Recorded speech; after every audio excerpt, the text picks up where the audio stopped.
We stopped with Abraham. We looked at Abraham's test and how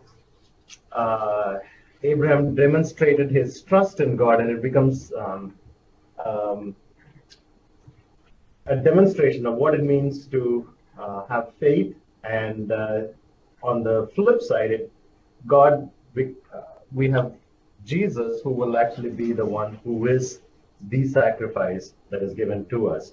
And then we ended with this slide on the seed of the serpent and seed of the woman. And we kind of saw these two lines from Abraham's descendants, and then those who came from Abraham, but were not really godly, but of the seed of the serpent. So last time we saw Ishmael, and today we will look at Esau. So with that, we come to the Jacob narrative. And in this slide, there's a lot of material that's going to kind of quickly walk through.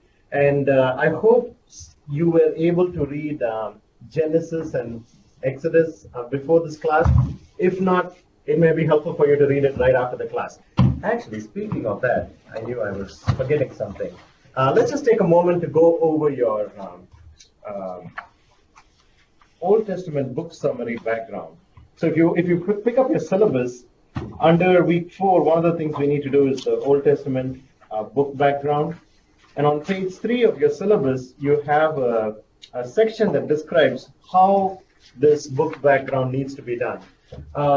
It has some details there, and as I was going over it this week, I realized this is the same as what you had for New Testament, but your New Testament books are a little different than your Old Testament books, because your New Testament books are much smaller, whereas most of the books, unless you pick a couple of books here, all of them are 10 chapters or over. And what I would recommend is first you pick a book of the Bible that you think you want to study. It doesn't matter if it's small or big. If it is a small book like Ruth or Esther, you can actually follow the guidelines that are here, which is each chapter, summarize them, use like a paragraph or so to describe it. Whereas for the larger books, this would become too big for you to do. So if you're going to pick any book that's over 10 chapters, you don't need to have a summary of each chapter. If you want, you can summarize a group of chapters together in a paragraph, or find key events that you want to describe from the book rather than every single chapter of the book. So if it's a small book, use it as it is, under 10 chapters. If it's over 10 chapters, you don't need to actually have each chapter summarized the way this notes so you can take a segment. That's right. Yeah. To take your okay. Good. So, for example, in the book of Genesis, you can either choose to pick some key chapters and key events, and then if there is a key event that goes over multiple chapters. I don't know, about Noah, for example. You could just begin with Noah, the 3 chapters that talk about Noah, and summarize them in one if you'd like. I mean, you can take your time to write them all out in detail, but it won't be under 5 pages. But you're welcome to. And so you can just pick the key events and then skip some, and then make sure that you cover the book, in the main points of the book. That would be fine. Okay. But the details that are there in the exercise itself are pretty straightforward. So if you can just give a quick outline, look at the summary, and then some practical ideas from the section that you're summarizing, whether it's a chapter or otherwise, that would be good. So next week, what is due is your textbook summary, the 2 chapters. So please make sure you finish them and bring them in. I've also created links in Moodle. So if you have a soft copy, you're more than welcome to just upload them. So you don't even need to print them out and give it to me.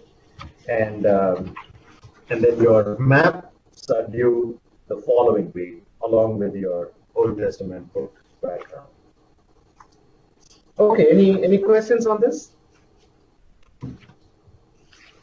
All right, so today we're going to try to finish up with, so you see here in my in the notes here, we finished with Abraham. Today we're going to look at Isaac, Jacob, Joseph, and then jump down to Moses in the book of Exodus, and we're going to cover a few things there. So hopefully we'll try to get through to the end of Exodus by today. So let's get back to Jacob. So Jacob, the word Jacob means heel, And as you know, the reference there is you have Jacob and Esau coming out, and as they're twins, literally, but Esau comes out earlier than Jacob, and Jacob grabs Esau's heel. And the term used here is, okay, let me remember this. You know, in English we say you pull someone's legs. So you're tricking them, or you're having fun at their expense. In the Semitic languages, someone who's a heel grabber is someone who's a trickster. And true to his name, Jacob turns out to be a trickster and a cheat, and someone who wants to get his way by hook or crook. And that's the kind of guy Jacob is. And when God is done with him, he'll no longer be Jacob, but Israel, a prince with God. But let's go through a few events here. The first one is his birthright. So I added the text here in my outline. It's not there in the original printed sheets I gave you, but it's there in the new PDF file that's uploaded. So if you download it, it'll have all of this there. So there are two events in which Jacob tries to have his own way in relationship to his brother.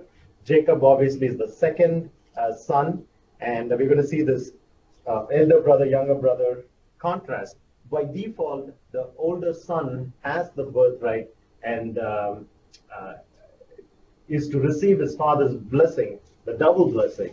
But here what happens is in Genesis 25, you see the contrast between the kind of person that Esau is and the kind of person that Jacob is. In fact, you go back to in the book of Romans, it talks about how God sovereignly chooses Jacob over Esau.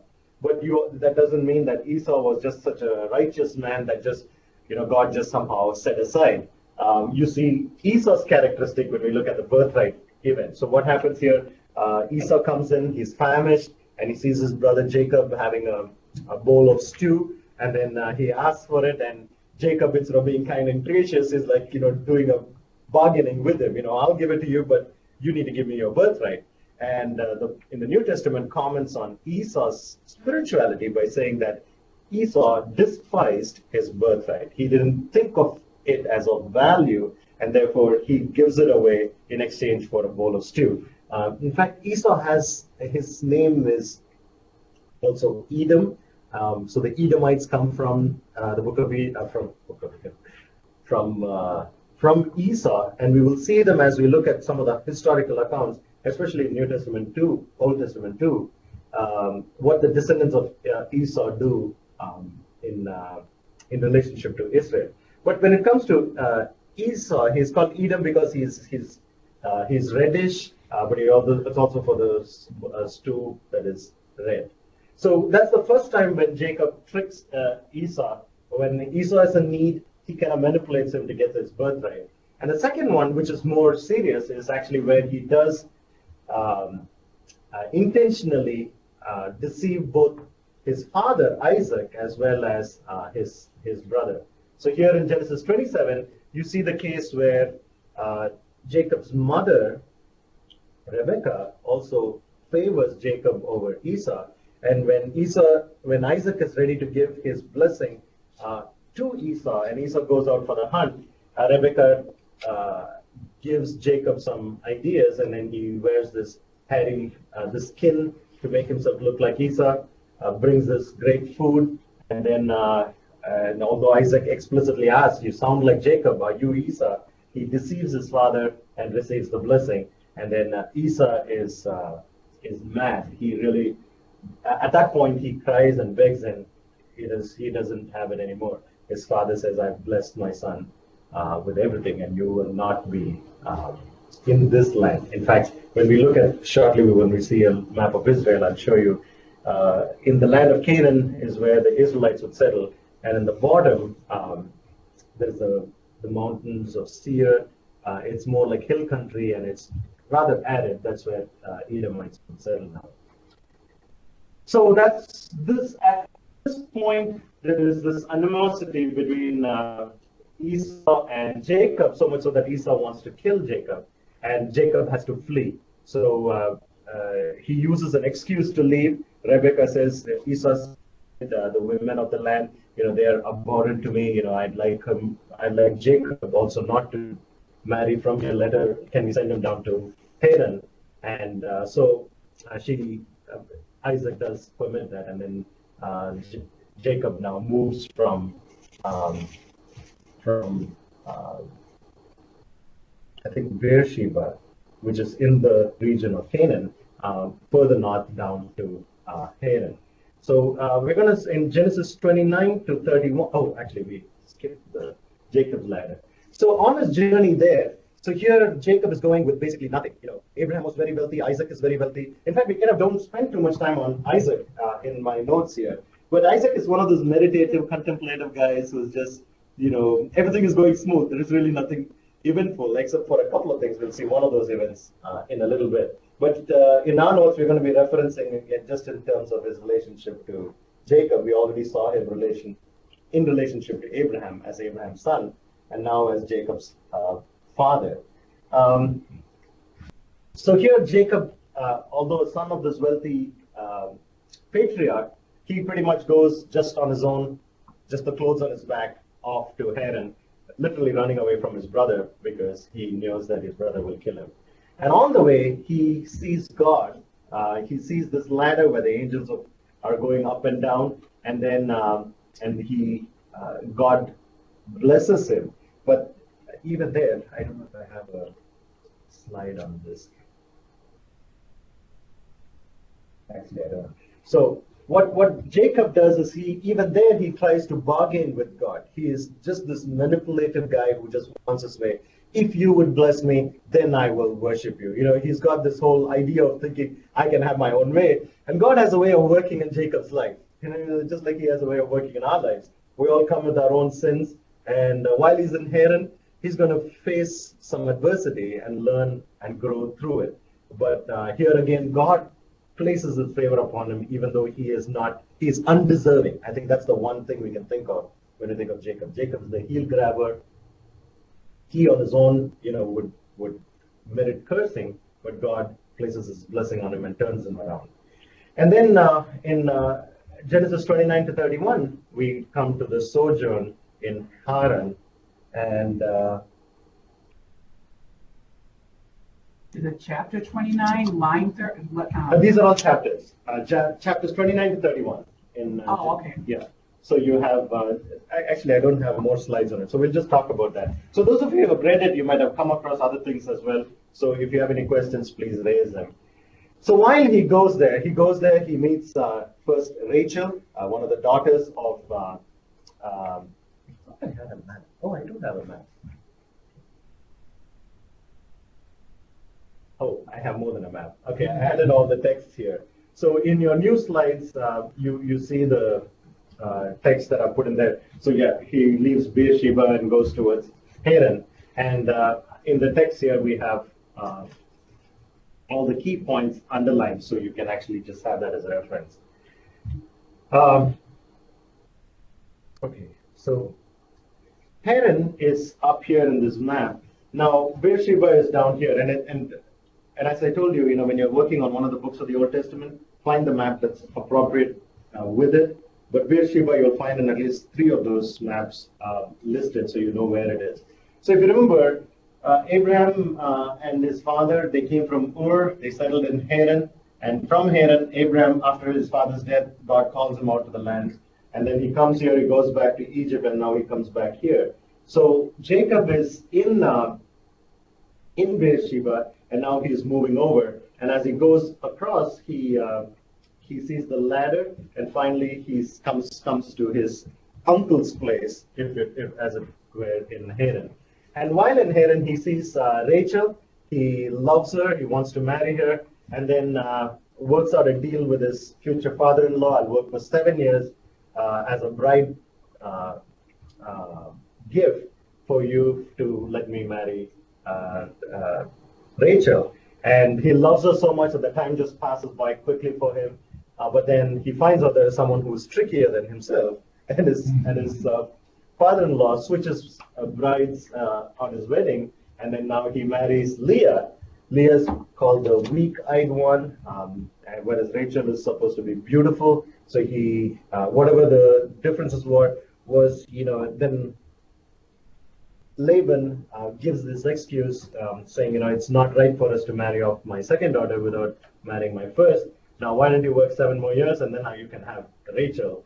And so he ends up marrying two sisters. He's not monogamous like you see the patriarchs, and he runs into a lot of problems, not just with his two wives, but with their maids as well.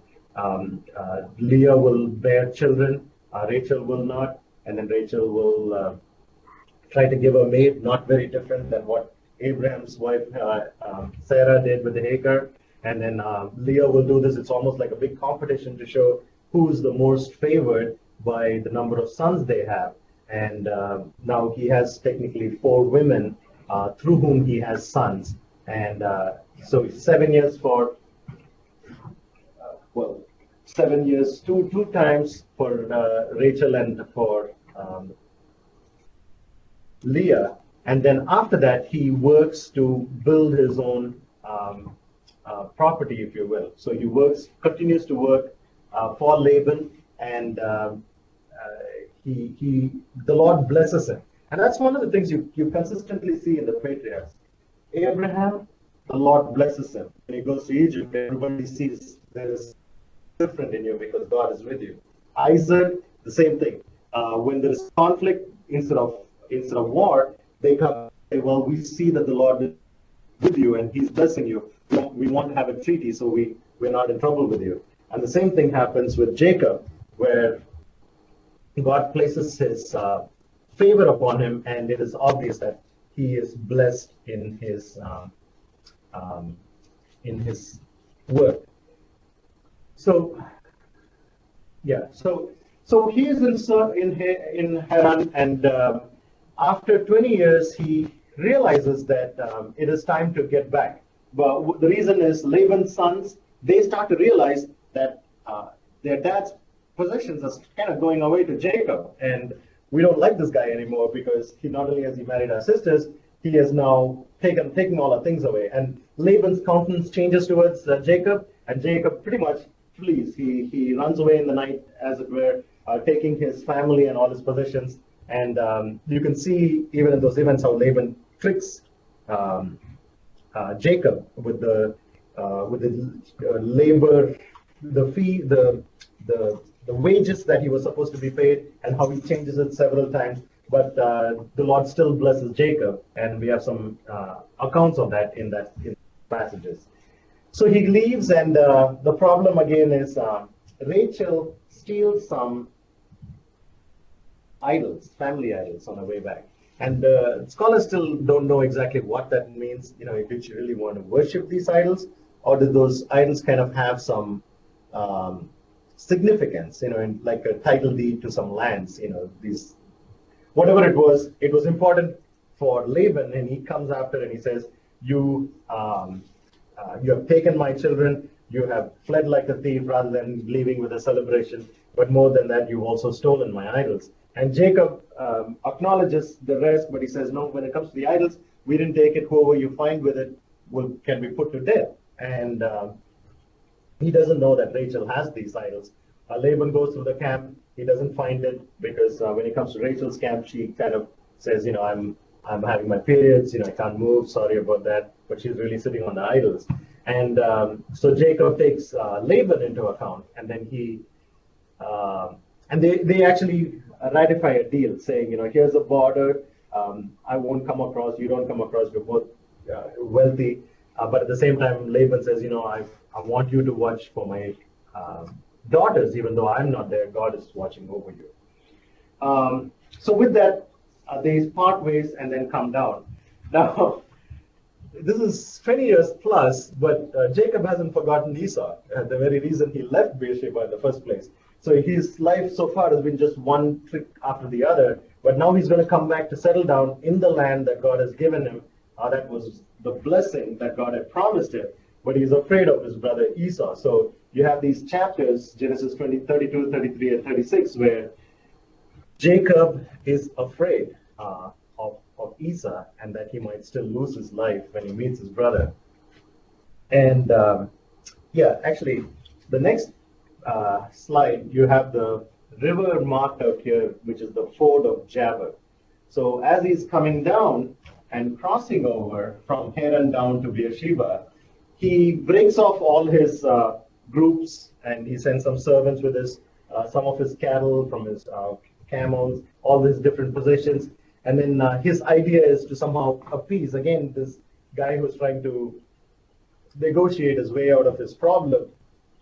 And he's sending all these things as gifts to his brother, and even his family, he breaks them up just to protect them. Actually, some get attacked, others can escape, but he himself comes last. And when he comes last, and this is where he meets God at daybreak, and he meets this person, wrestles with him, and then the angel, as the text says, touches his hips, and he gets dislocated, obviously in a great deal of pain, but still he holds on to this person and asking for his blessing. And then that's when his name gets changed to Israel, because he has strived with God and with men.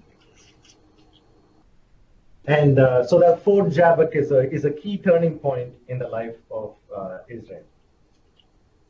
And that's a picture of the ford we saw in the first week. All right, so actually I didn't talk about the Esau incident. So what happens when he comes back to meet Esau? Esau, by God's grace, literally has a very favorable disposition toward him, and he actually welcomes him. And you don't hear a whole lot more about Esau. He, as I said, the Edomites are the descendants. And actually, when we look at the book of Exodus, we will see an incident where the descendants of Esau will meet the descendants of Israel, the Israelites, and some of the conflicts that will start, and then that will continue down in the future. But you will see that Israel is the one who is blessed with the Lord, and the lineage, the promises to Abraham will go through Jacob. All right, so now when Jacob's name is turned to Israel, and the descendants of Israel will call themselves the Israelites.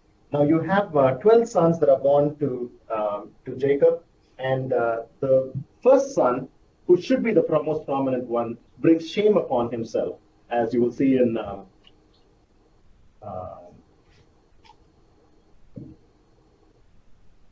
Genesis 49. You will see why when Israel blesses all his children before he is about to die, he talks about Reuben and how he is not the favored one. But you have two sons of Israel. One would be Judah, and the other one would be Joseph, whom God uses in a very special way in order to, as a type of Christ, in terms of bringing redemption for his people. Because Jesus will come out of the tribe of Judah.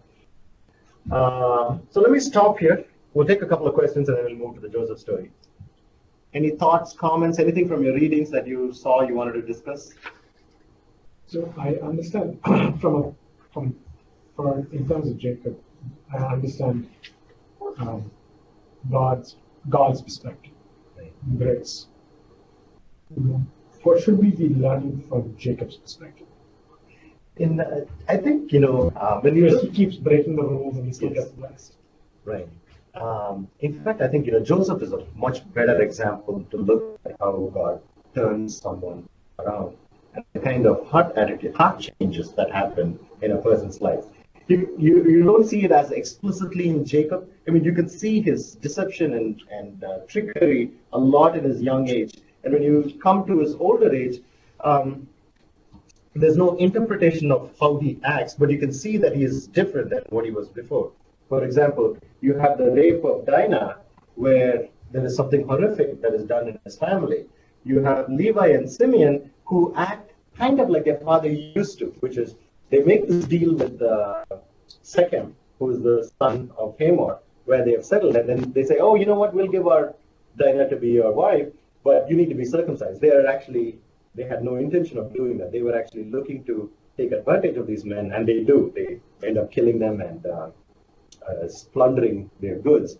Whereas you can see Jacob's response at that time is not like, oh yeah, we got a good deal. He's like, no, you did what was wrong. And he actually has a different perspective than what he used to when he was young. But there is really, it doesn't explicitly bring that out in terms of how his life was changed before and after. Whereas I think in Joseph's case, you can see a lot of that happen. I think this is a much cleaner example, if you will, to see how a guy who is bragging and just boastful, and how the Lord kind of humbles him, and then he turns out to be gracious in his response to his brothers. Good question. But I guess, Jacob is just an example of not based on what we do. It's God's grace. Absolutely. So, yes. I mean, Jacob, and I remember somebody saying, like, how could God reject Esau? And they said, well, how could God choose Jacob? I mean, that's my problem. Right. Jacob I love and Esau are hated. Right. So it's like, and so the person came to them saying, I don't understand how God can do that. How can God say he hates Esau? And they said, well, that's not my problem. How can God love Jacob? Look at Jacob's life. Excellent point. Yeah. So, And I think, when we think about salvation, I mean, we think of these three aspects: justification, sanctification, and glorification. When we think of how we are justified, we remember with the tax collector, Lord have mercy on me, the sinner. I mean, the extent from which God saves us. And I think when we look through the book of Genesis, it doesn't, we don't think of Abraham as, the father of faith, and that's why he got saved. It is, God blesses him in spite of himself. I mean, the kind of things that Abraham does, we saw some of those things before.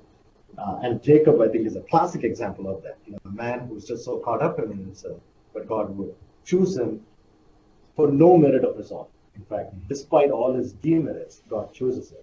And I think where Suresh was going on to say was, did the Lord do something in him to sanctify him? And I think you see some evidences of that. I mean, there is,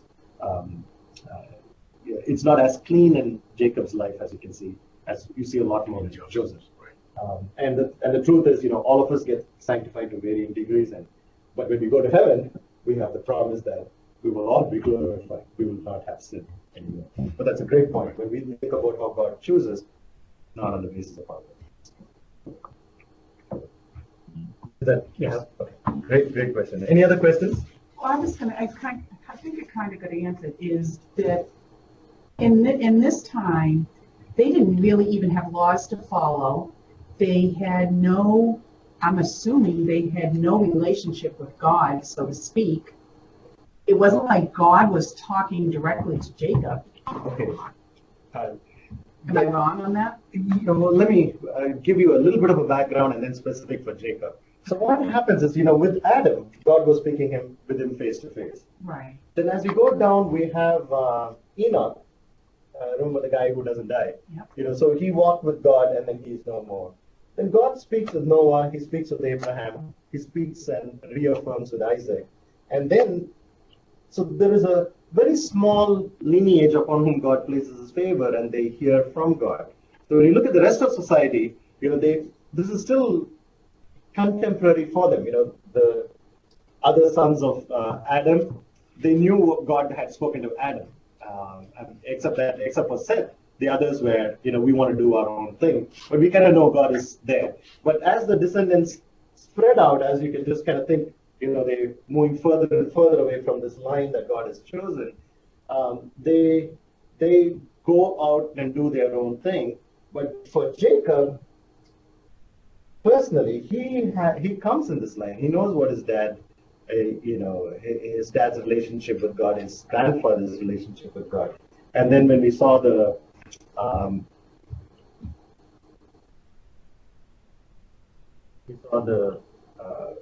Jacob's ladder in Genesis 28, he again encounters God, and that is on his way out. And when he comes back, he encounters God again in the fourth chamber. So he sees God affirmed him. Obviously, we don't have the scriptures at this point. You're right. There's a lot of things that are still not here in the book. In Exodus, we will see the Lord codify those things for them. So they will have the laws. What are the precepts of God that they must follow? But there is a sense in which these men kind of knew God, and Jacob is. They knew him from, like, Jacob knew him because of Isaac and Isaac's, the way he was and what he did and Right. his lifestyle. He knew. He should know very well because Isaac is one of those unique guys where, if you remember when Rebecca comes back, so Abraham is he's old, he sends a servant again up to Haran, and then Rebecca comes down, and then she sees Isaac in the fields, and he's this meditating kind of guy. He's out there worshiping God. He's not this active busybody. So I think if Jacob had learned from his dad, he would have learned a lot, but he turned out to be this schemer instead. But then God does meet with him. He reaffirms the promise that he gives to Abraham and Isaac, and so he knows this God personally, and he actually sees the protection of God, especially when he was in Haran, and then again when he comes back and meets Esau. He asks God for the blessing and he receives it. So, in one sense, you're right. For us, we can see through the scriptures what God does in the lives of these men and learn from that. Whereas for these men, there is no scripture. The Lord is kind of writing it, as it were, through their lives. So, post Moses, we have a frame of reference for moral conduct. Yes. Right. So, how did God judge before Moses? There was no standard that he set. What were people before Moses expected to follow? What was the frame of reference? We have a couple of things. The one I want to turn you to is Galatians. Although I don't have this reference right here. I wish Jonathan was here. You're here, but your phone is not used. It talks about how they did not have the law until Moses. Let me see. If one of you can find it in Galatians, I think it's chapter 3.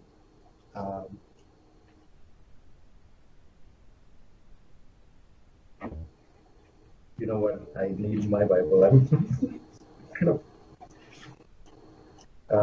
Let's do this. I give you an answer later. So this way, I don't take time.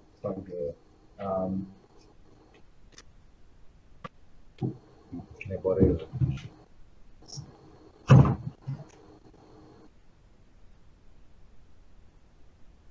I'll just give you a short answer and then I'll detail the posting. So what you have is, for example, in Romans 1 and 2, you look at those who did not have the law. So not just the people pre-Moses, but any Gentile who did not have the law of God, they will be judged by their conscience, and their conscience will either accuse or excuse them. And the truth is, we are made in God's image. We understand God and His power and His attributes. That's Romans 1. And there is a sense in which we kind of know what pleases God, but we suppress that in unrighteousness. So that's pretty much true for everyone through all periods of time. And then you have Galatians passage, which I don't want to comment on without reading the text, where he makes the distinction between those who did not have the law and how God judges over them, and then from the law, when you have God's explicit revealed command. Do you have the text? Romans 3? Galatians 3? 3:15. 3:15? Yeah, let me just take a quick look. If I can quickly touch on that, we'll do that. If not, we'll take it afterwards. 3:15.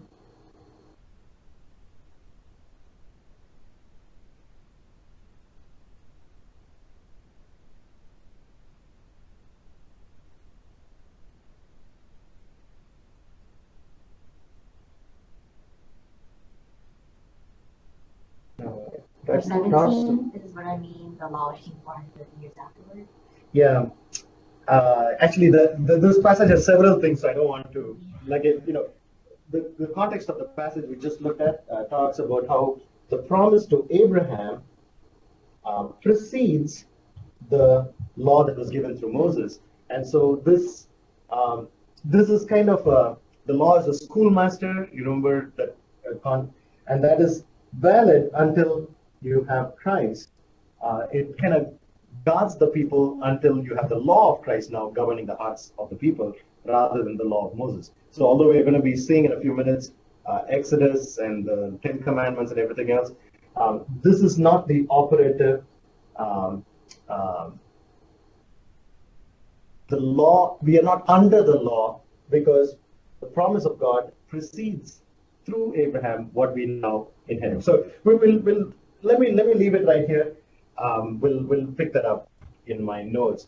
But to answer your question, so in this specific area, these are people again from the godly line who knew God and they are learning the character of God as they interact with Him, and they are learning how to please Him. So you see the kind of faith, and you see the response of Jacob, and especially that of Joseph, which we're going to see in a minute here. All right, so let's look at Joseph. So Joseph begins with a I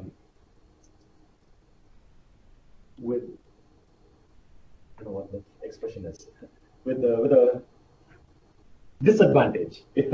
He is beloved by his dad.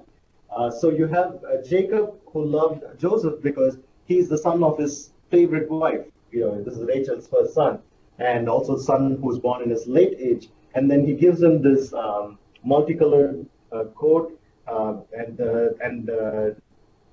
Joseph didn't have any trouble boasting about it to his brothers. Although he's kind of the youngest, he kind of boasts about all that he thinks of himself. And God kind of reveals to him that he has a purpose in his life, that he is intending to exalt him. And Joseph doesn't have a lot of wisdom in terms of how to use that. He just goes and says, hey, all your sheaves are bowing down before me. And then not just the sheaves, it now sun and the moon. So mom and dad too, you guys also have to bow to me.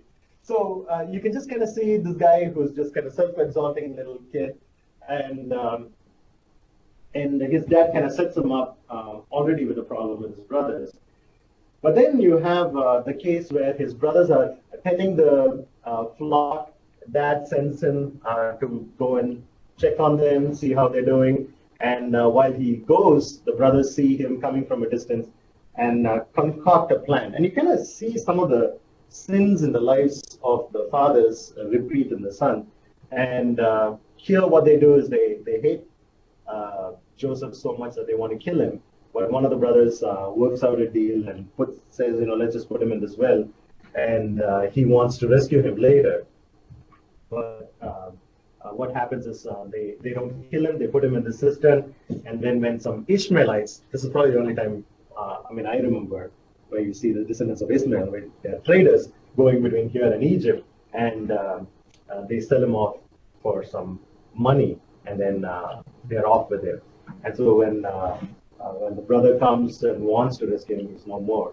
And so what do they tell their dad? They kill a goat, put its blood on the garments, and then, so Dad, do you know this clothes? And obviously, this is the multicolored coat, and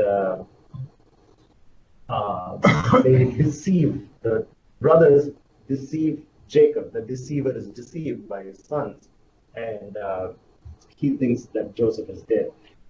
He's heartbroken. Which is Jacob, is heartbroken over his son. He is just inconsolable. And so we come back to Joseph. Joseph is now from the preferred son of this wealthy landlord, Jacob. Now we'll start calling him Israel.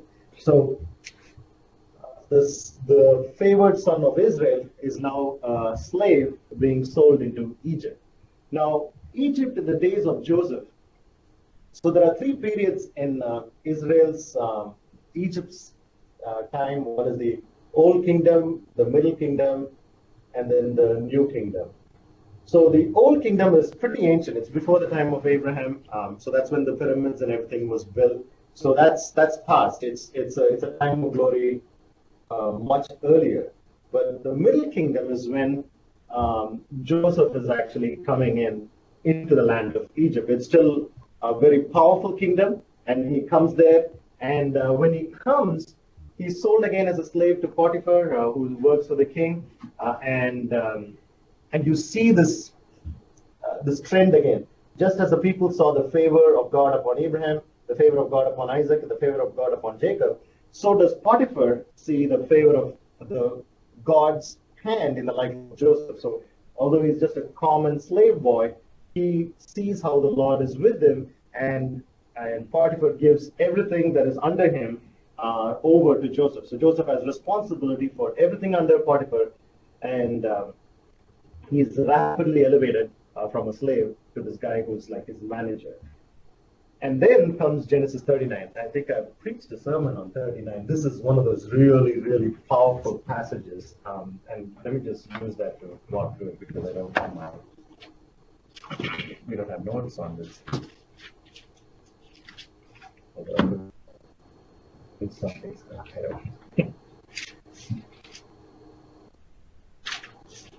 So in Genesis 39, you have first the event with Potiphar's wife.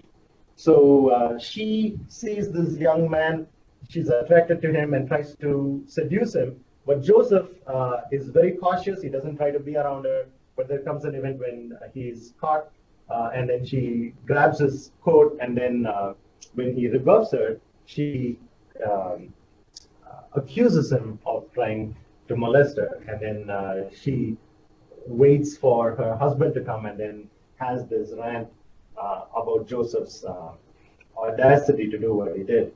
And my professor, when he taught on the subject, he was like, you know, if Potiphar really believed his wife, he probably would have killed Joseph. He had the authority to do that. And he probably had seen Joseph's character and probably his wife's character too. And instead of killing him, he actually puts him in the dungeon. And so Joseph here, coming as a slave, rising up, you just think, oh, you know, my sheep is kind of standing up, and then down again. And then he's going to be in prison, in the dungeon. And then once again, you know, he has no idea what is going to come out of this. So he goes down to the bottom of the pit, as it were, and then once again you see the favor of the Lord upon him, that the prison guard again gives him responsibility, and Joseph rises up within the dungeon. And then you have the case where he is actually, the Lord uses certain events to get him out of prison. And one of the things has to do with the interpretation of the dreams. But I want to make sure I'm not, I think we'll stop here. We'll come back to the dreams in a minute. So your next page, you have the comparison, and I think we'll go quickly through this. The comparison of Jacob's exodus and Joseph's exodus. So you remember the travels, actually they're kind of in the opposite directions, if you will. So if you have Beersheba here, Haran is kind of to the north, whereas Joseph goes down south west toward Egypt. But here are the similarities. Jacob sent on his journey by his father. That was, if you remember, to go to Haran to marry and with his family rather than in the people here. Whereas Joseph was sent on his journey by his father.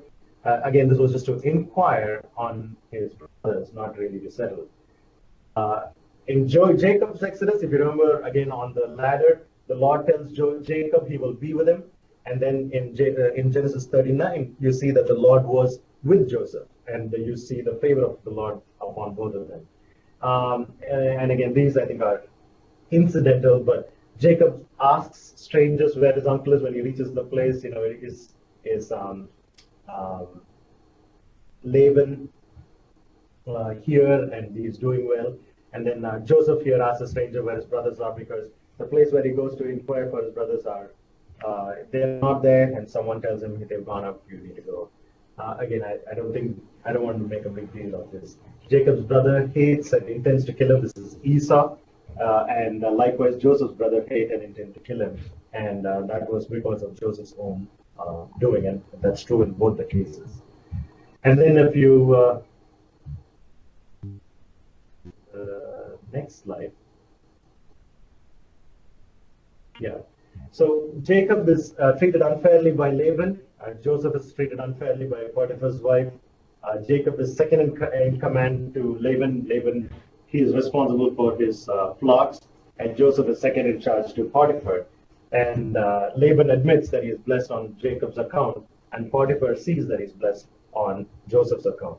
And then once again, the bottom line in all of these things is not that, oh, what a cool guy Jacob is, or what a cool guy Joseph is, or how they wonderfully handled adversity, but rather that God was in control on each of their lives, and God was sovereign and governed their lives in spite of themselves, in spite of the circumstances in which they were in place. In fact, when we look closely in Joseph's life, I think God, and Joseph would admit it at the end of Genesis, that God sovereignly intended these trials for his good and for the good of everyone around him. So that's the bottom line when it comes to the patriarchs as we look at their similarities.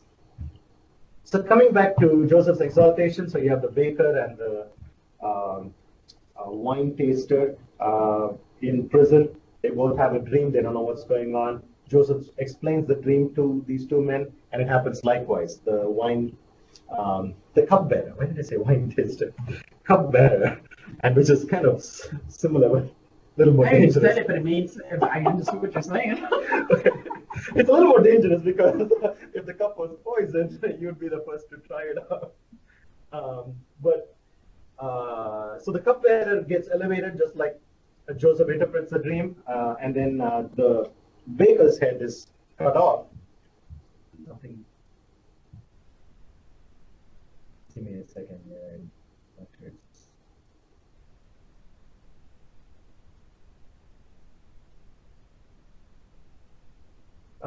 And the baker loses his head, and then Joseph says, when you are restored, please put in a word for me, because I'm here not because of my own sin, but it is I've been unjustly imprisoned. And then the cupbearer doesn't forgets about him for 2 whole years.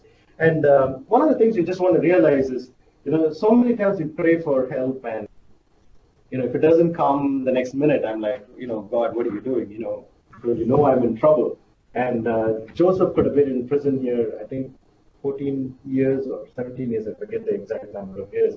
This is a long period of time. And even after what seemed like a hope was 2 years before he would actually hear. And he didn't know it was 2 years. He just knew that nobody was coming back for him.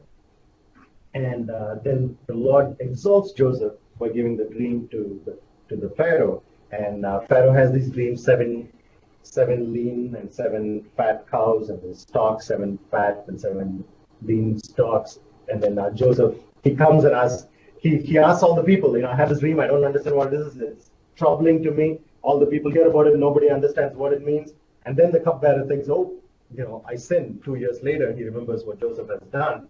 And then he talks about Joseph. So Joseph, I'm sure, had a quick bath and a shave and comes in front of Pharaoh. And then I love what he says. I think I got to read that. 41. Yeah, Genesis 41.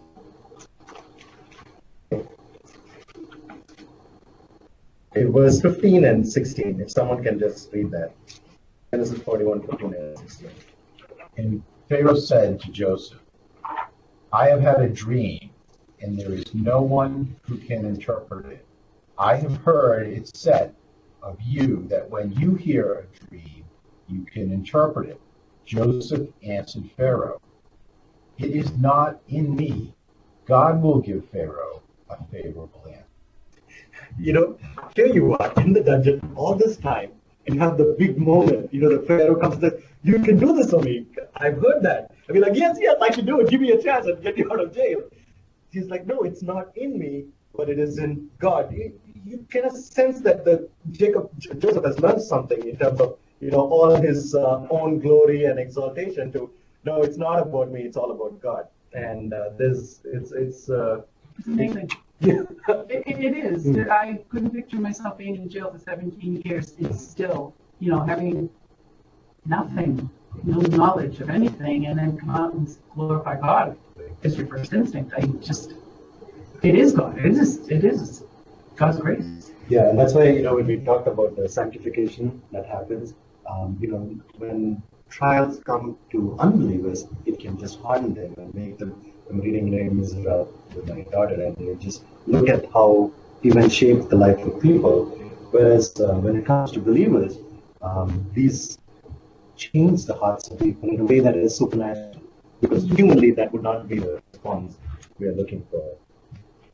All right, so Joseph does give the answer to the king, and once again, we see the favor of the Lord upon Joseph.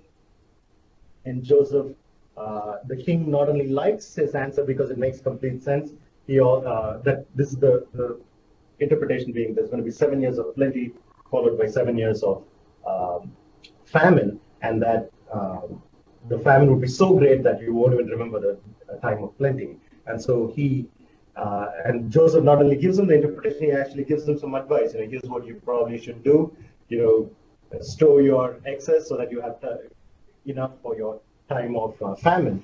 And then Pharaoh's like, I can't think of anybody else to do it better. Why don't you do it? And so he's like the prime minister of the land, exalted from the lowest dungeon all the way up to being the king's right hand.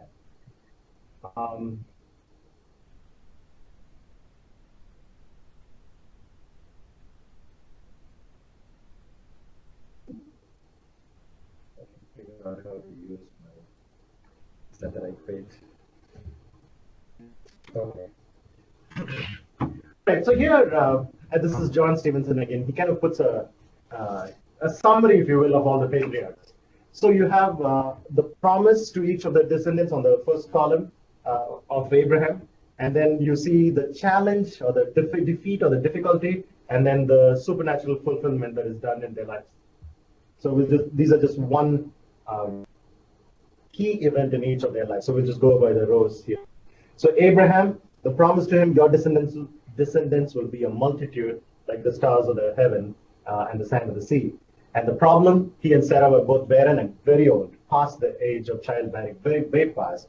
And then the supernatural fulfillment, a child is born in their old age and couldn't be but of God. And then that evokes the response of Abraham saying, God, you gave me my son and you want to take him back. I know you can give it back to me. Jacob, to be given rule over the land. Actually, we didn't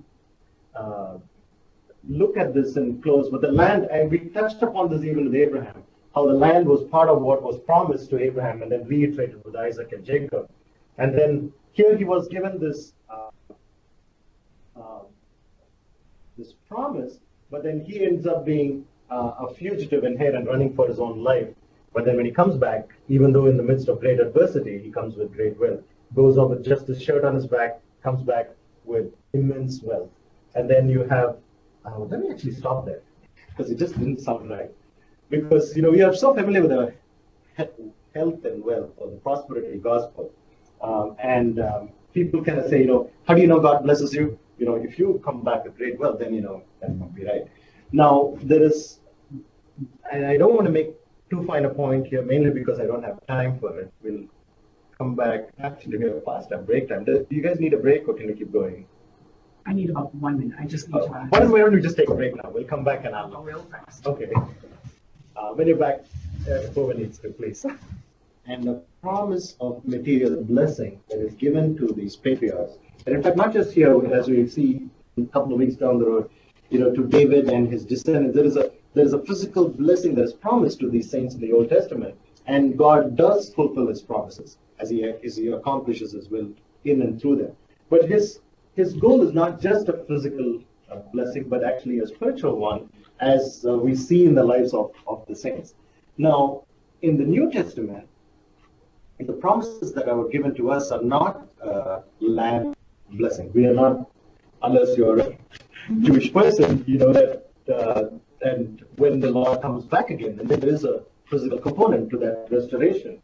But for us, by analogy, we see what God has done for these saints in the land, and the Hebrews would interpret it for us. We have another place that we are looking for. It's not just this physical land, but we are looking up to heaven. And so there is a spiritual comparison, and this is not, while God had promised physical blessings to these men, the same blessings that God promises to us as well. He could choose to bless us with a lot of wealth, because God owns everything. He is capable of giving it to us, or He can leave us in utmost poverty in terms of finances. And neither of them makes a difference one way or the other, because even through both of those, He will bless us spiritually and mature us and sanctify us while we are here on earth. Because our hope is in Christ. We see things that even these patriarchs didn't know about. Before Abraham was, Christ was, but Christ in His full revelation is there only in the New Testament, that we understand who the second person of the Trinity is. Great confidence that we have in Him. So while there is a physical material component of blessing here, it's explicitly mentioned. I think the problem with gospel is that unless we practice things, we won't have God's appointment, which is going to be Were they looking for a savior in that time, or that really wasn't into play until after Moses? Yeah, it's with Moses it becomes explicit. And there is a sense in which, right from Adam, when Adam had the clothes of skin, you have what we would call the golden thread of redemption. You will see blood, the sacrifice of Noah, we see the covenant with Abraham. There is a sense in which they know that they're dependent upon God. But with Moses, then that becomes explicit. Here's the sacrifices that you need to make in order to approach your God. So, good question. All right, let's put this right up to 3-4 pages. So Joseph, you had to get the dream, and your family will bow down to you, and then it turns out in a slave in the prison of the home, superpower. Actually, Egypt is the most strict. That's the big country there. And he ends up being very distant. Egypt. Again,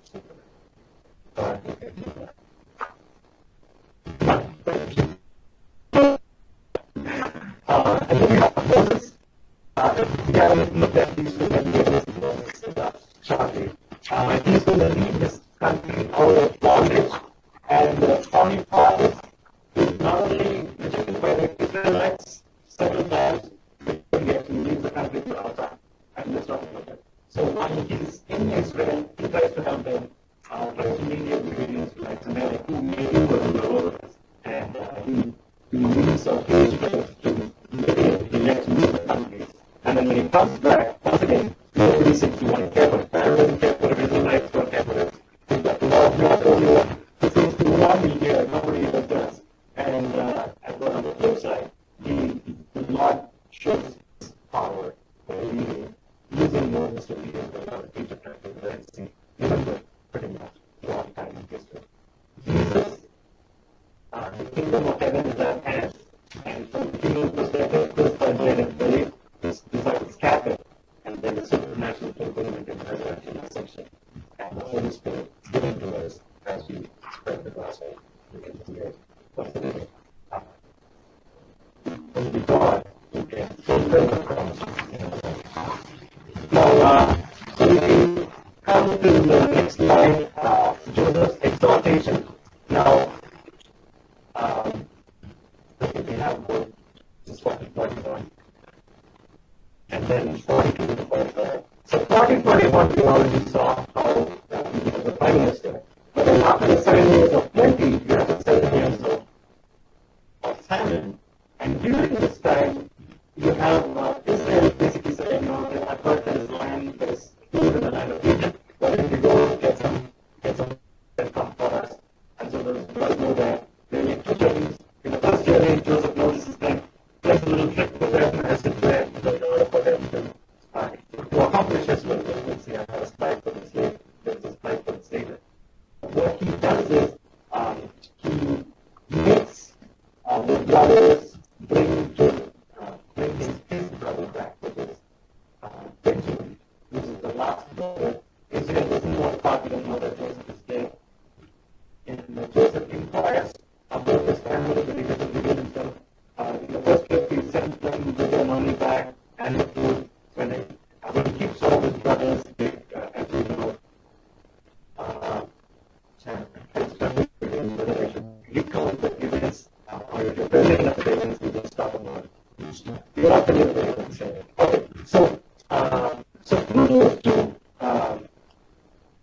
things of the brothers, the first time Joseph, you know that they're thinking in order to bring Benjamin back. And the second time when Benjamin is back, he actually does let them go, and then he brings them back into kind of like a dramatic finale, and he leaves himself to them. And then when he does, you can just see the emotion every day. The last couple times I read this stuff, I can't help but cry, and you just see, just how when the fulfillment of the Lord's plans in Joseph's life, and yet this restoration that happens, which you just can't help but say, wow, very good. Joseph's destiny was not just this isolated guy on his own, but he used to be a type of redeemer in saving his people while they were about to perish in heaven. And then you have the end, which is not only his blessing his brothers, but he helps bring his father and the rest of his family into Egypt. So the whole, if you will, specifically, if you look at our map, the land of Canaan, is the family. Now they come over to London.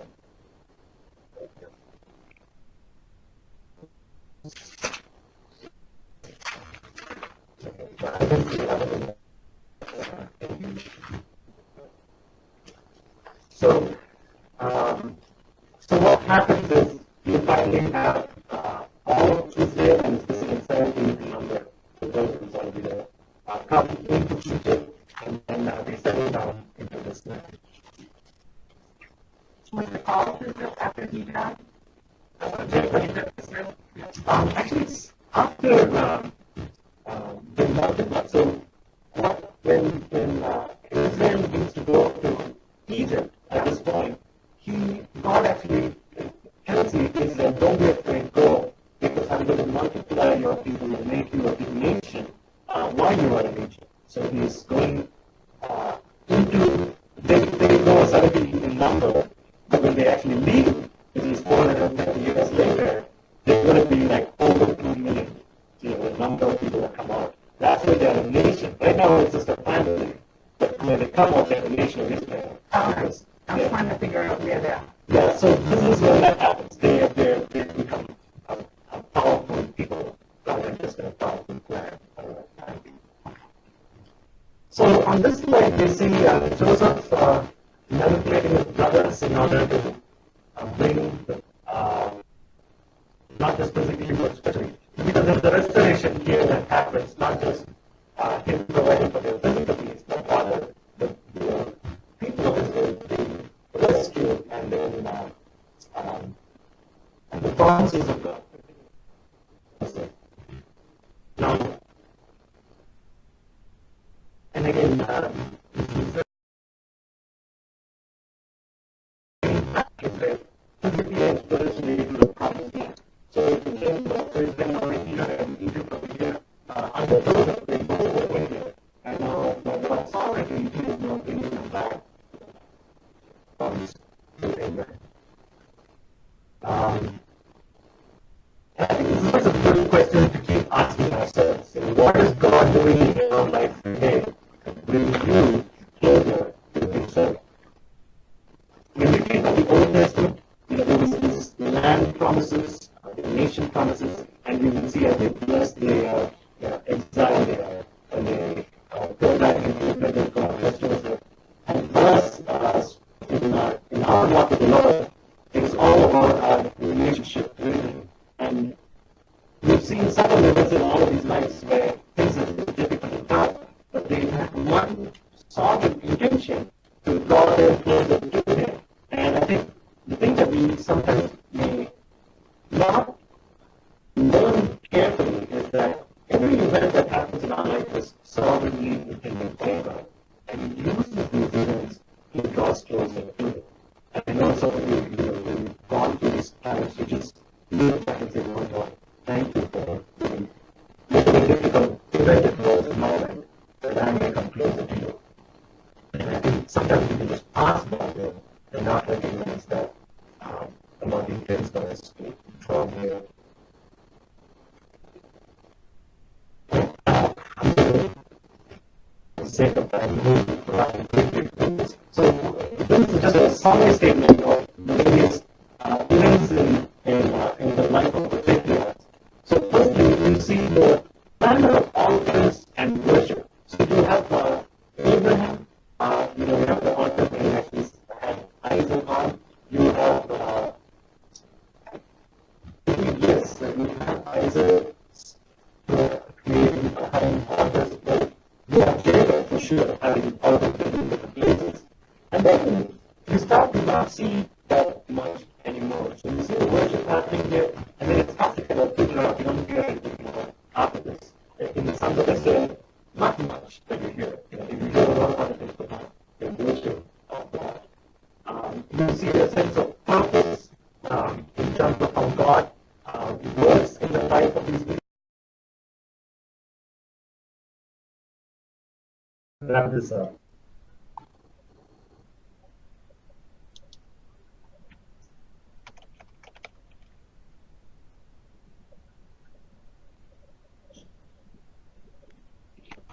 I'm not going to be able to type back to you.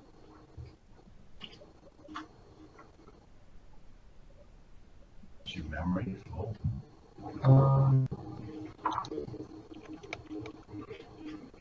Yeah, I don't think I should use this computer for recording next time. Pradeep, it sounds okay now. Recording. I think it sounds okay. Oh, okay. All right, we'll keep going then. We'll just not touch anything. Okay.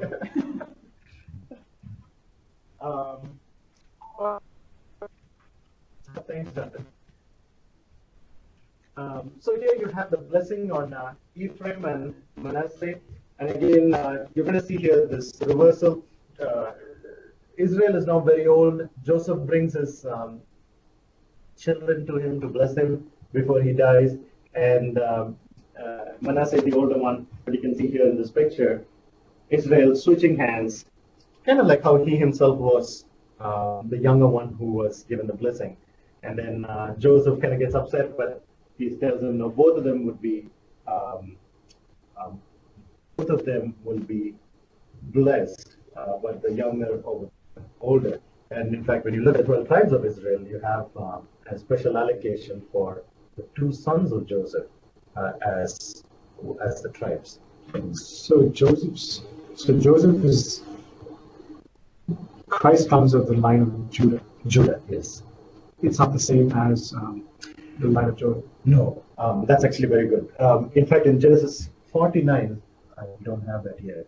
When Israel goes and blesses each of his sons, Judah, he actually says the scepter will not depart from Judah. And so the king, not Saul, but David and his descendants will be coming from Judah, and Jesus will come from the line of David. So what's the significance of Joseph's line?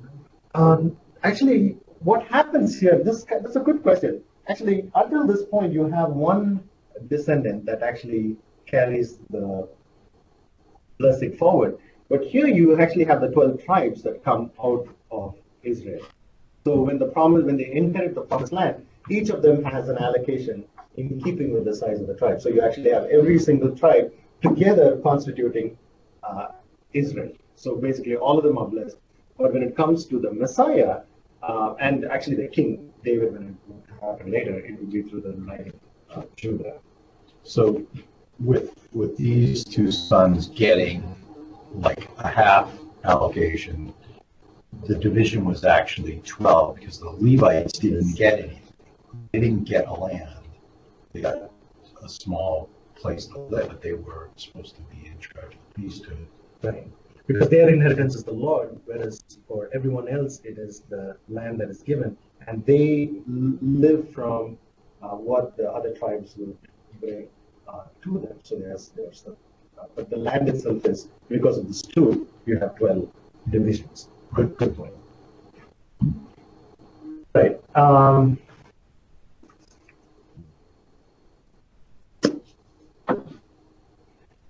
Again, this younger brother motif. So from the early period, you have Seth instead of Cain, Isaac instead of Ishmael, Jacob instead of Esau, Perez instead of Zerah, And this we didn't cover, but this has to do with Judah and his uh, heart. So you have another sordid incident in the life of Judah's descendants.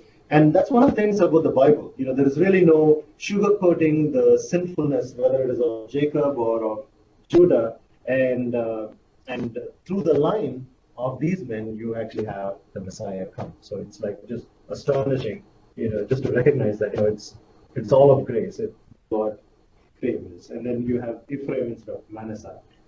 And then the point being there that we have an elder brother, Jesus Christ, who has shared his inheritance. All right. Are there any questions while I switch the slides to slide 4? I just have one comment with that regard. I mean, I came from a Catholic background, and then,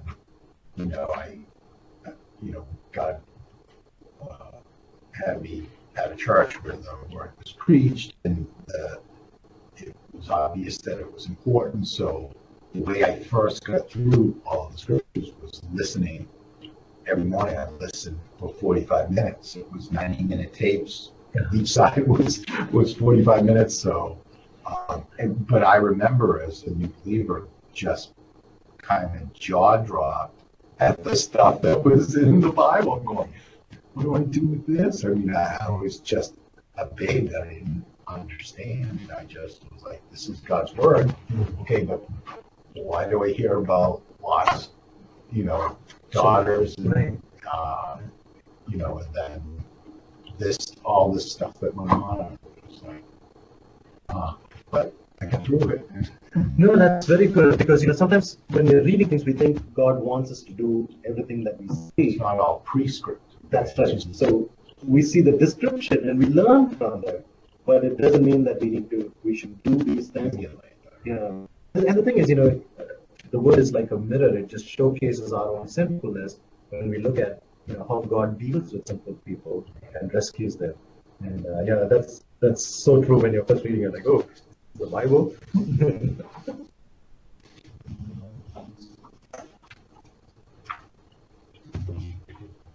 Any other questions on Genesis before we move into Exodus?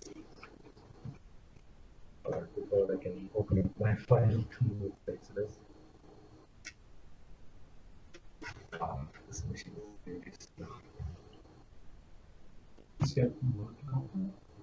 Wow, it doesn't do this at work. I'm not sure what's going on here.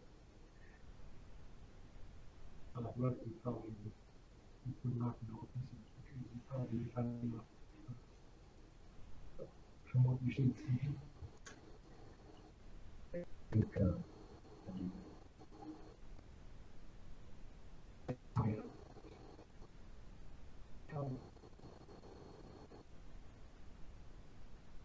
That's all right, that's a pretty picture.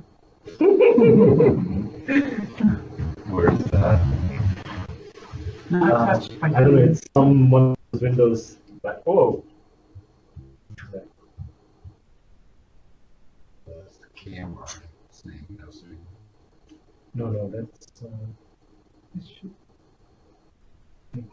Okay, yeah, it's probably just.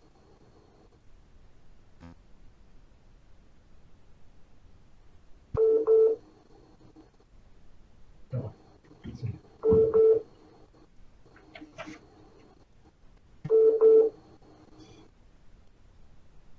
resolution just changed, and it's.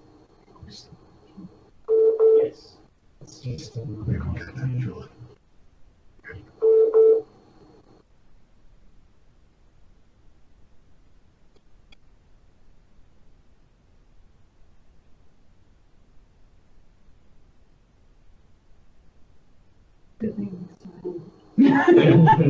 He's like, ha ha. All right, while this is loading, let's use our printouts and work with this.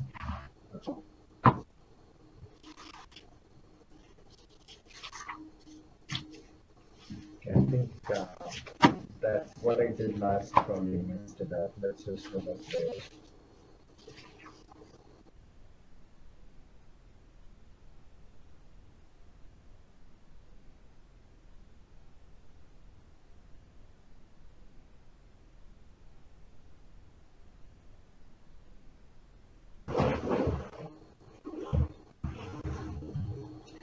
So in your slide on Exodus, you have the comparison of Genesis and Exodus. So you have Genesis actually is the beginning of all things. So you have all of history and time begin, and then it's all of humanity in view until it focuses on the person of Abraham and his family. Whereas for Exodus, this is Exodus, as you know, the word means to leave or to exit, and so you have people of Israel. That's the main focus. It's not all humanity in focus, but the person that it focuses on is Moses and his family, Aaron. And again, the third row there that you have is the siblings of Abraham and Moses. I don't think that's very pertinent, but it's incidental. But again, the last row here, you have Abraham who's called to leave and travel to a foreign land, out of Ur, out of Haran, over to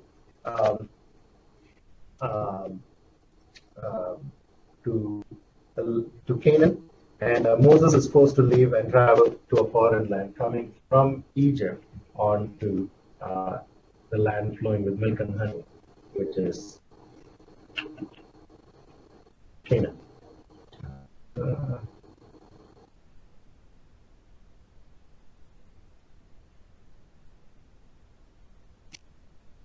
Okay, I have this.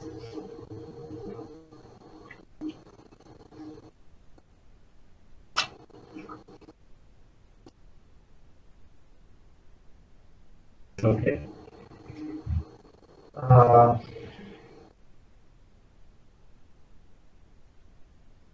Now, the next slide that you see, wow, my machine is really a dog. The next slide you see, you have Old Testament, Exodus, and New Testament cross. Now, what it is really talking about is, if you look at the relationship of Exodus to the Old Testament, it is like the cross in the New Testament. How so? When you think of redemption of people, we normally think of the cross, right? We think of how Jesus died on the cross and redeemed his people from sin. The closest type that you have of redemption is from Exodus. In fact, New Testament will call upon this several times. You will see it in First Peter, it's in Hebrews, how the coming through the Red Sea, there is this redemption of the people of God from slavery. For us it is slavery from sin, but here it is actually slavery. Brought to the promised land, for us rescued into the heritage we have in Christ.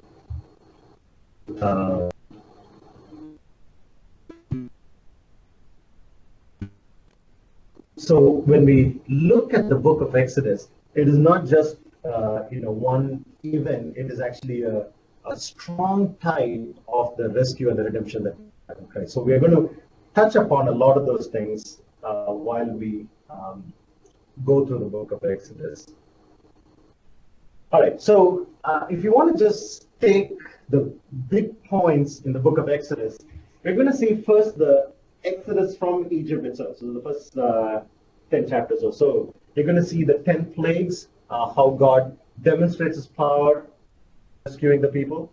Then you're going to see the giving of the law, in which you have the 10 commandments, which kind of summarize the of God, if you will, in what the people must do to obey God.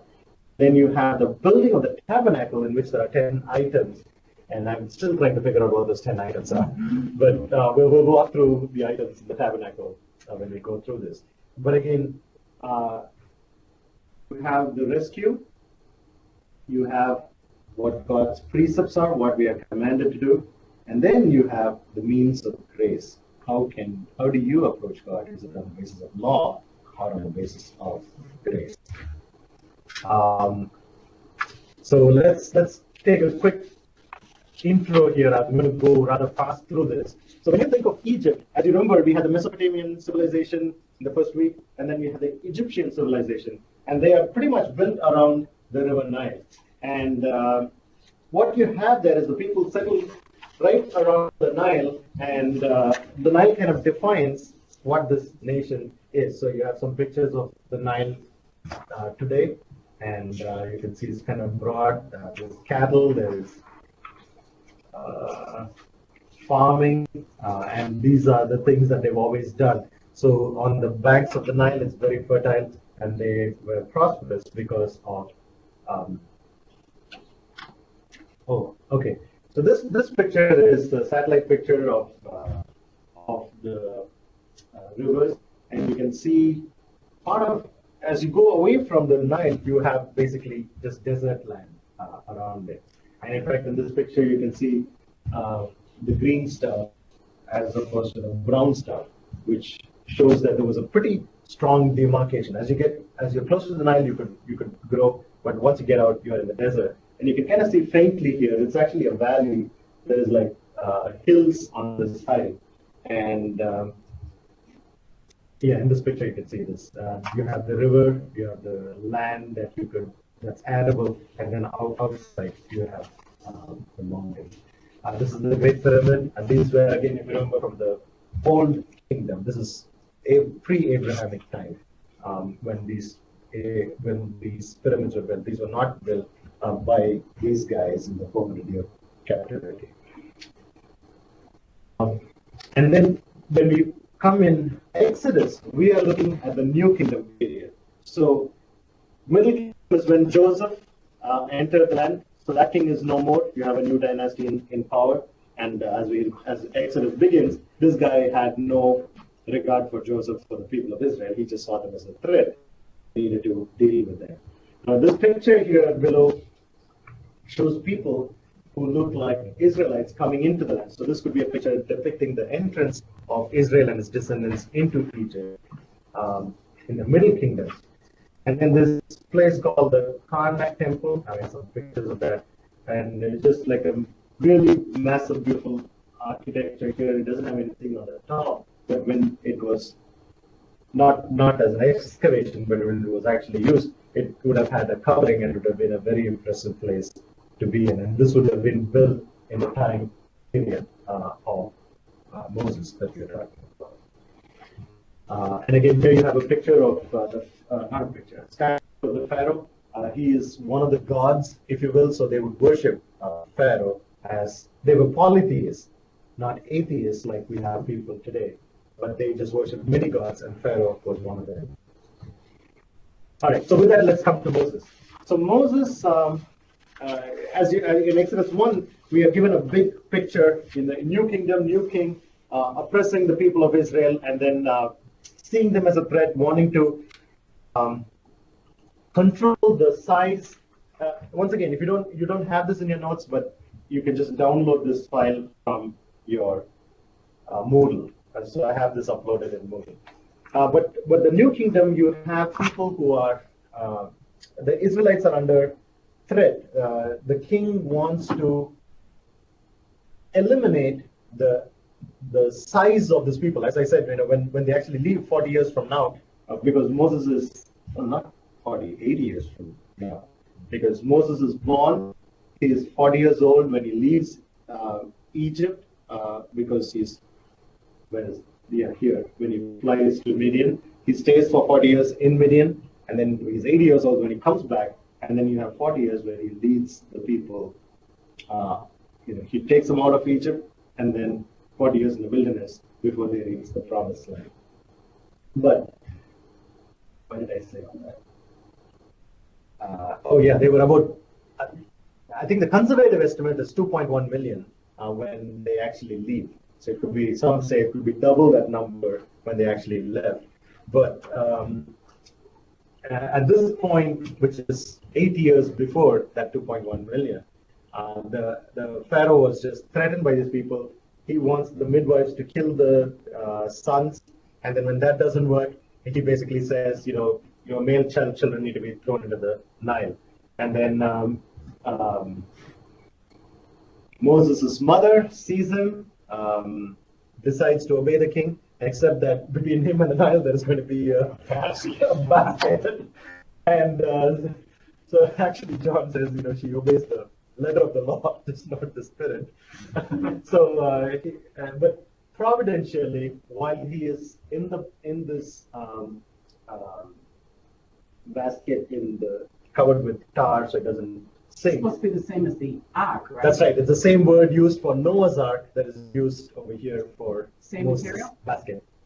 No, that No, is just a the gopher same wood. term. Same term. Okay. Yes, like we would, if we would call a boat, there was an ark. This is a basket.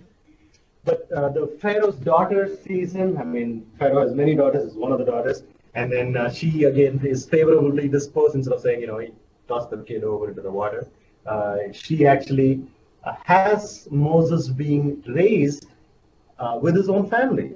So when he's weaned, when he's young, he is actually with his family, and then he goes when he then goes and lives with a princess, and then his education. And this is in Acts 7. You look at Stephen talking about, he's recounting the history to the Jewish leadership, talking about how Christ is the fulfillment of all of this to happen.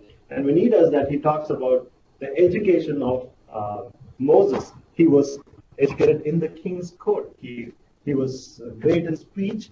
He had all the training that a prince would have. And then comes the decision of Moses.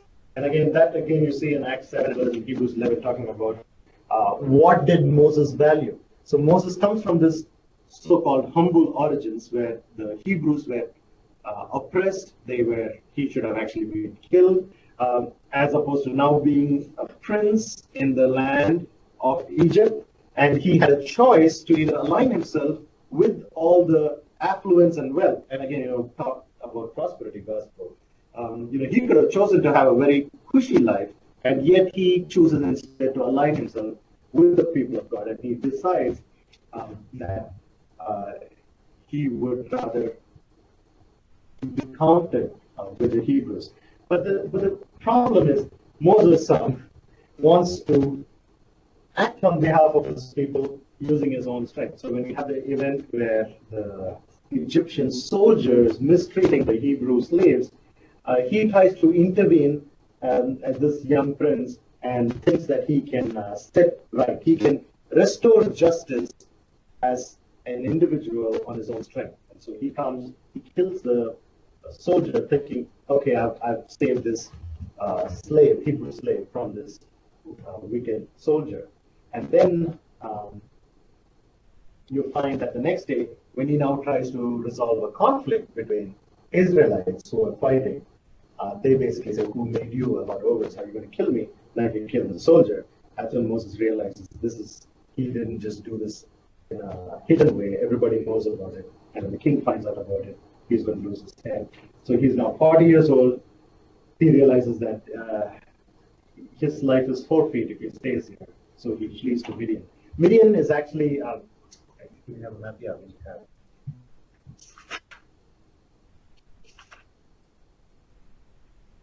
So Midian, so if you want reference, you have Egypt here.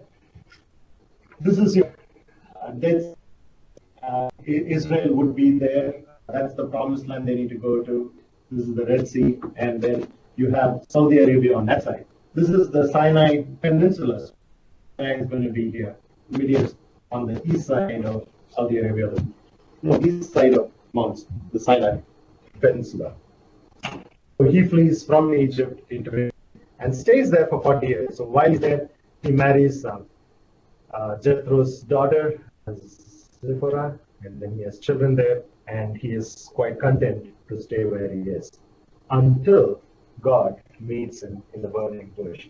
So here he is taking care of the flock, and then he sees this bush that is burned but not consumed. Something that is very strange. As he comes here, God speaks to him out of the bush, declares him as the I am, and talks about, and this is where God intervenes. So it's been quite a bit of time, 430 years, that since God has directly spoken with his people, the people have become slaves, and God, he hears the cries of the people while they are oppressed, and he chooses Moses to be his agent, his prophet, that would lead the people out of Egypt. And in this conversation, let me before this verse in Exodus 7. So God tells Moses, "I have seen the plight of my people, and I'm going to use you to bring the people out." And then Moses asks, "Why would people listen to me? Who should I say that you are?" And then he declares himself as the I am, the eternal God, the sovereign God. And then he also he tells him that he will be with him. But Moses basically starts to give excuses. He says, "Oh, this is a great plan, but not me. I'm the murderer wanted in Egypt. I really don't want to go back. You can find someone better than me." And God basically speaks with him, says, "I made your mouth. I can equip you." And yet God is also gracious, and he says, "I will send your brother Aaron. He's coming out even as we speak, and he'll be your spokesman for you." And it just the graciousness of God to that, and actually you see that God provides for the needs of his people. And then I want to just focus on verse 3 here, so Exodus 7:3. "I will harden Pharaoh's heart that I may multiply my signs and my wonders in the land of Egypt." Now, we talked about something similar earlier in this class. It doesn't mean that Pharaoh was saying, "I really want to let my Israelites go, but, God just won't let me. He's hardening my heart." I heard one of the commentators talk about it. It's like, twisting the ropes together, which just shows the character of those fiber when that happens. It's not that God does something to Pharaoh that Pharaoh doesn't want to do. In fact, through the book of Exodus, you'll see Pharaoh hardening his heart and God hardening Pharaoh's heart. And God's sovereignty never, corrupts a man, which is what most people might interpret this to be. So when you read the book of Exodus, you'll see how Pharaoh hardens his own heart and God hardens his heart. And the goal there is that I may multiply my signs and wonders in the land of Egypt. In fact, the kind of things that God does there are, we recount them today through the scriptures, but 40 years after this, the people in Jericho will be talking about what God had done there. The people are all dead and gone, that generation, but they knew the God who was with the Israelites because of the mighty things that God had done in redeeming his people. Okay, once again, we're going to be looking at these three things. So the first thing we're going to look at is the 10 plagues. Okay, so what are the 10 plagues? I just grabbed this again. This is not in your printouts, but it is in the, it's on Moodle. I won't be quizzing you on this. It is just a quick summary of the 10 points, what those verses, 10 plagues, what those verses are, and what were the representative deities that were being attacked through the plagues themselves. Just for Nile, actually, we have a better slide for each of them. The first plague is Nile turned to blood. As we've already seen, Nile is central. You don't have Egypt without Nile. It was considered sacred by one of the, actually, I have to go back. Isis is the goddess of Nile. And then the magician. So what happens here when Moses goes and approaches the Pharaoh? Pharaoh says, "No, I don't. You're not going to take my people. You're lazy." He multiplies their labor, and the Israelites are now upset because they are a stench in the Pharaoh's eyes.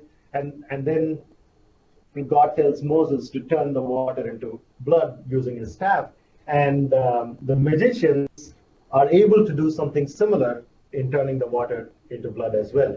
And is this trickery? Is this some kind of, we know that when Moses does this, he does by the power of God. And in fact, there will be some plagues that the Egyptian magicians can replicate and others that they cannot. And when they see that this is crossed over into a domain that they are not aware of, they say this is clearly the finger of God. We don't know anything about this. But what they could replicate, whether it was a trick or whether it was demonic, we don't know. I'm going to skip that lifeline of blood because it was kind of similar to what one of you asked earlier. There is that thread of redemption, but I don't think the symbolism of the blood here is what I want to draw. There is always God's redemption through the blood up until from Genesis, actually all the way up to Revelation, where you see the lamb that was slain. The second plague is a plague of frogs. Again, from the Nile, the frogs come up, they multiply, they just spread all over.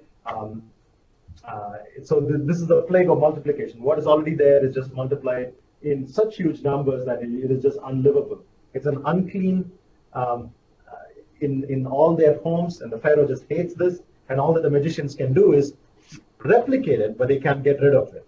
And so the Pharaoh asks Moses, and Moses does get the frogs out. They all die, and the Pharaoh is happy. And we're going to be seeing what Pharaoh's thinking through this. But when he sees the plague, it either angers him or it drives him to the point where he wants help, but it doesn't get him to the point of repentance and submitting to the Lord of heaven. The next one is the gnats, and again, this is the sand that multiplies into gnats in multiple. And here the failures, the magicians are incapable of replicating it. They try to do the same thing, but they could not. I'm going to kind of walk quickly through it. The next one is insects, and here again you have this multiplication, but also a distinction between Goshen and Egypt. So Goshen was that farmland. If you saw the Y of Nile, when Joseph came and they all settled, the farmers, not the farmers, the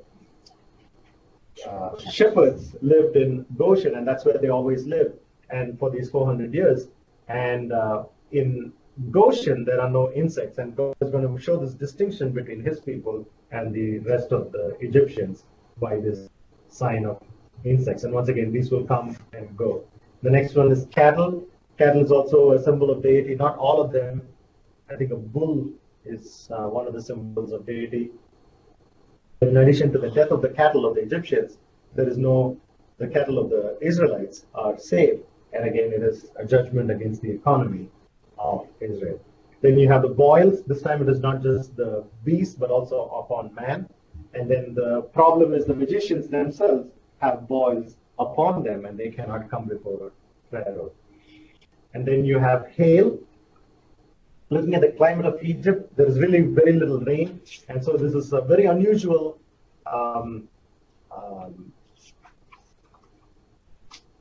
weather phenomenon for Egypt, and which could be why when God actually warns Pharaoh that this is going to happen, some of the people didn't really care about what God said through Moses, and they just let their things outside. Whereas you already start to see that there were servants of Pharaoh that feared the word of God. So Moses is getting elevated, and the Lord is getting elevated in the life of the Egyptians as they can see their obstinate king going head to head against the God of heaven and earth. And these people who feared would bring their servants and livestock inside to be safe, because this hail will destroy both their slaves as well as their cattle. There is a way of escape. There is mercy given with this judgment. Then you have locusts, and again here you have a huge wind that brings all these locusts from the east, and then they just wipe out whatever harvests that are not yet destroyed by the hail.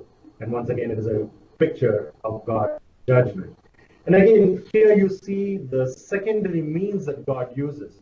And one of the things that people, at least atheists today, would like to think is, oh, if God did not come down with his physical hand and do something that I can see and believe, it cannot be of God. In fact, we're going to the book of Jonah, where we just see how God commands the storm, commands the fish, commands the